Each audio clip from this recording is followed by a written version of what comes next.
Assalamualaikum warahmatullahi wabarakatuh. Alhamdulillah wassalatu wassalamu ala Rasulillah wa ala alihi wa sahbihi wa mawalah. Pemirsa yang kami hormati, salah satu di antara rubrik yang hampir tidak pernah ketinggalan dalam majalah-majalah atau surat kabar umum adalah rubrik zodiak. Alhamdulillah di kesempatan ini kita diberi kesempatan oleh Allah Subhanahu wa taala untuk bertemu dengan dua narasumber, Ustadz Abu Isa dan Ustadz Afifi. Dan insya Allah di kesempatan ini kita akan ngobrol, kita akan mendiskusikan dengan beliau berdua tentang bagaimana sejatinya hukum membaca rubrik zodiak atau ramalan bintang. Assalamualaikum Ustaz. Waalaikumsalam. Kabar baik semuanya Ustaz? Alhamdulillah. Ya, ini termasuk salah satu rubrik yang tidak ketinggalan, terutama di koran-koran yang umum tentang rubrik zodiak. Sebenarnya dalam tinjauan syariat, apa hukumnya membaca rubrik seperti ini meskipun tidak ada tujuan untuk meyakini bahasanya itu ramalan yang benar. Ya. Bismillah, alhamdulillah, salatu wassalamu ala alihi washabihi wa wala mabad.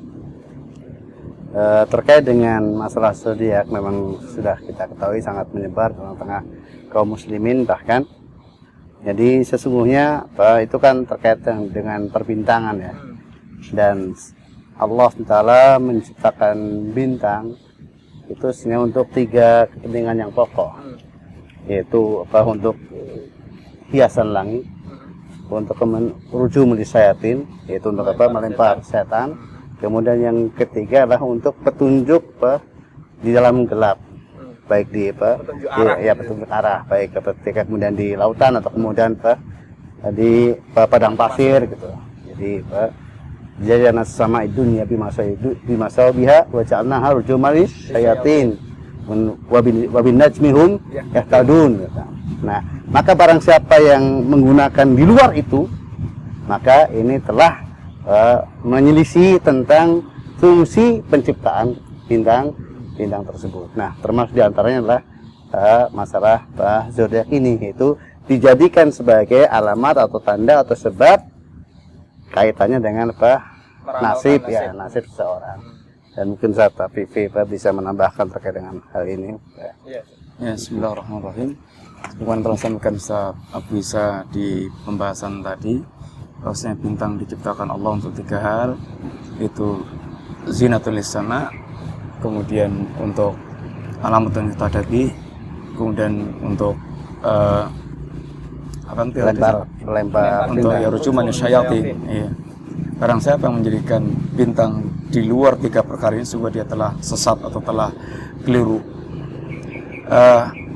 Dalam ilmu perbintangan para ulama membagi dua, ada ilmu perbintangan dalam makna yang kita kenal dengan istilah astrologi yang berkaitan dengan ramalan nasib manusia. Maka apabila yang ini maka masuk dalam wilayah dia telah melakukan ramalan-ramalan yang gaib.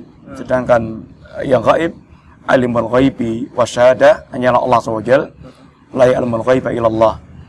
Akan tapi seandainya yang dimaksudkan dengan perbintangan itu adalah ilmu astronomi, ini ilmu tentang perjalanan bintang-bintang, maka mayoritas para ulama mereka membolehkan karena tidak berkaitan masalah nasib, ramalan nasib pada manusia, akan tapi mengambil faedah dengan perjalanan bintang-bintang tersebut. Ya, terkait dengan tadi membaca rubrik zodiak di koran atau di media massa yang lainnya, namun tanpa ada keyakinan kalau itu benar. Ya, kita ingat, iseng.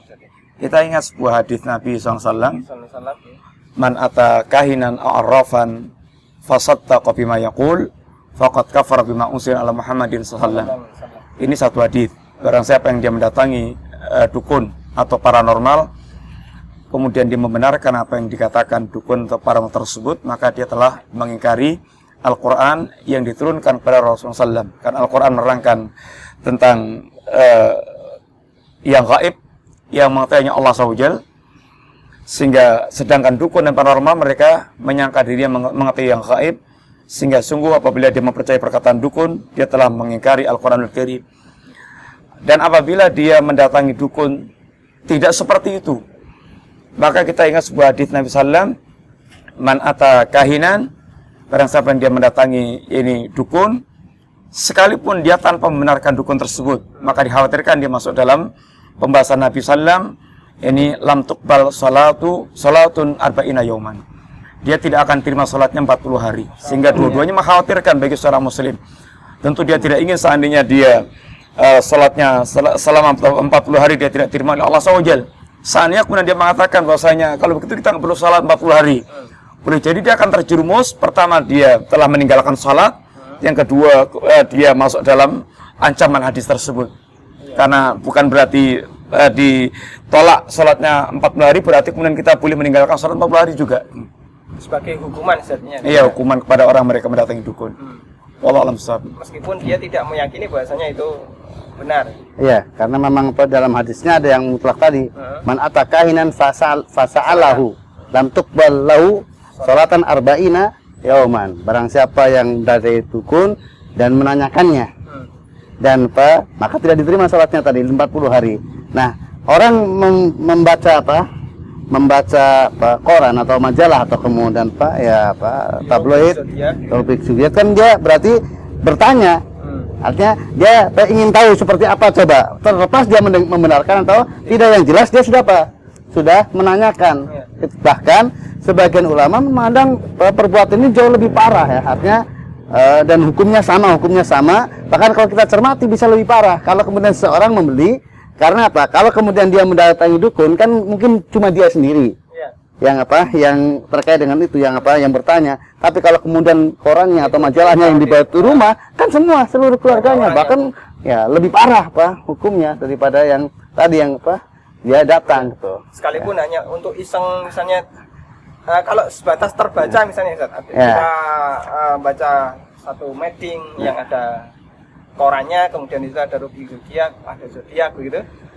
Apakah masih termasuk seperti itu, Ustaz? Ya, jadi begini. Jadi memang terkait dengan sebuah perbuatan tidak bisa dipisahkan dengan niat. Innamal a'malu binniyat. Nah, kemudian kan maka tadi kalau kemudian dia iseng, maka lihat-lihat dan ingin membaca, padahal tahu itu zodiak dan dia mencoba membacanya, maka dia kena.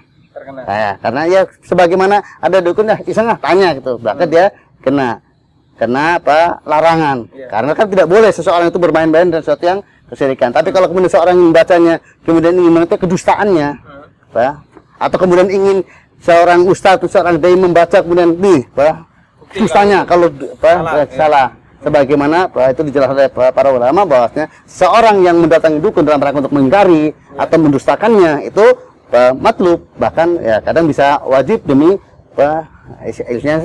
hilangnya praktek-praktek perdukunan tersebut untuk diingkari di hadapan manusia. Iya. Berarti kurang lebih bisa kita simpulkan ada 3 tujuan yang berbeda ketika orang membaca satu ramalan bintang. Yang pertama, ketika dia meyakini bahasanya itu benar dan itu perbuatan kekafiran.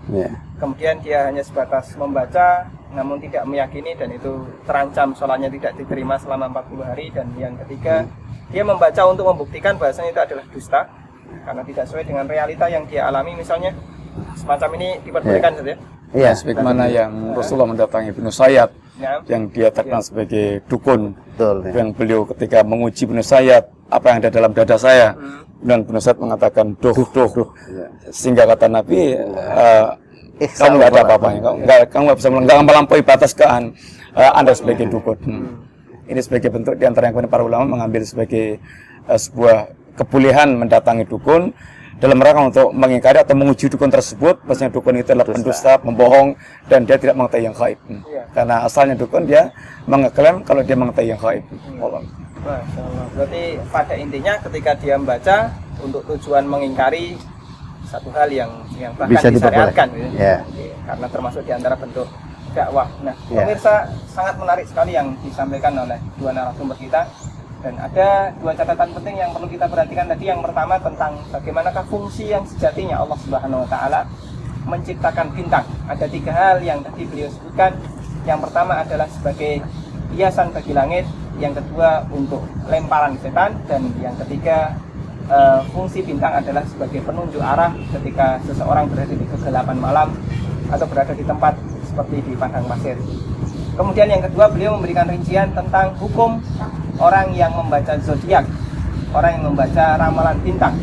Bahasanya tindakan seperti ini dilihat dari latar belakang dan niat ketika orang itu membacanya. Ada 3 niat yang tadi telah kita kupas dan telah disampaikan.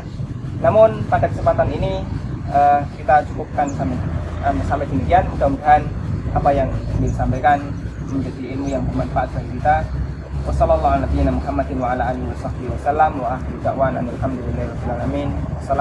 warahmatullahi wabarakatuh. Waalaikumsalam warahmatullahi wabarakatuh.